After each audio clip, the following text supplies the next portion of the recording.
संख्या के प्रकार के बारे में पढ़ते हैं। संख्या के प्रकार के बारे में आप लोग बहुत सारे संख्या का नाम सुने होंगे। जब किसी भी एग्जाम का तैयारी आप करते हैं, जैसे जीडी हो गया, एसएससी हो गया, बहुत सारे ऐसे तैयारी होती है जिसमें आप संख्या के बारे में आपको पढ़ाया जाता है। उसी के दृष्टिगत से और आपको वेल्डर में भी वर्कशॉप कैलकुलेशन साइंस में भी ये संख्या है, तो उसी के दृष्टिगत देखते हुए हम आज आपको संख्या के बारे में बताएंगे। आप लोग ध्यान से समझिएगा, ठीक ना। आप कोई दिक्कत होगी तो पूछिएगा, ठीक है ना। तो संख्या के प्रकार में सबसे पहले आती है नेचुरल नंबर, यानी प्राकृतिक संख्या। क्या आती है? प्राकृतिक संख्या। सभी लोग ध्यान दो ब्लैक बोर्ड पे।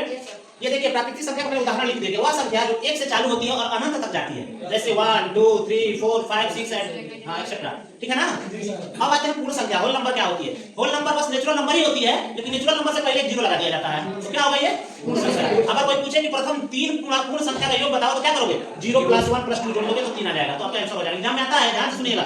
उसके बाद पूर्णांक संख्या होती है। तो पूर्णांक संख्या और पूर्ण संख्या में बस यही डिफरेंस है कि पूर्ण संख्या 0 से प्लस की तरफ बढ़ती है, लेकिन पूर्णांक में 0 को शामिल करते हुए माइनस में भी बढ़ती है, यानी जो बीच में है, जब बाएं जाओगे तो माइनस में, जब दाएं जाओगे तो प्लस में। सम संख्या होती है, इवन नंबर। सभी लोग सुने होंगे इवन नंबर क्या होती है। तो वह संख्या जो 2 से विभाजित हो जाए उसको क्या बोलेंगे? सम संख्या। एग्जांपल के तौर पे 2 4 6 8। ये बेसिक संख्या। विषम संख्या वो संख्या होती है जो 2 से नहीं कटती हो, 2 से नहीं कटती हो, उसको क्या कहेंगे? विषम संख्या। जैसे 1 हो गया, 3 हो गया, 5 हो गया, 7 हो गया, 9 हो गया, 11 हो गया। This is not divided by 2, this can not divided by 2।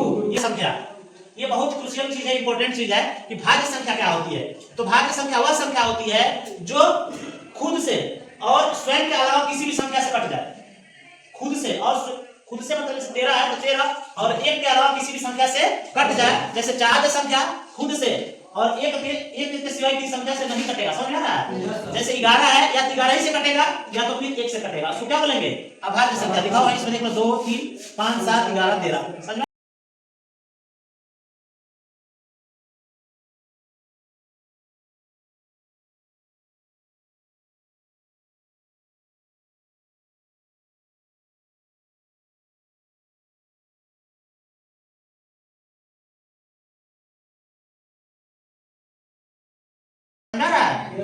तो समझिए, परिमेय संख्या एक बार और बता देता हूं। परिमेय संख्या वह संख्या होती है जिसको हम p/q के रूप में लिख सकते हैं, यानी भिन्न के रूप में लिख सकते हैं, लेकिन q = not 0, q बस 0 के बराबर नहीं होना चाहिए। जैसे 1/2 3/6 7/8 5/1 -5, ये क्या है? परिमेय संख्या है। लेकिन यहीं पे अपरिमेय संख्या इसका ऑपोजिट होता है, मतलब वह संख्या जिसको हम p/q के रूप में ना लिख सके, मतलब भिन्न के रूप में नहीं लिखा जा सकता। जैसे कर्मी में 2 कर्मी में 3, क्या है? अपरिमेय संख्या है।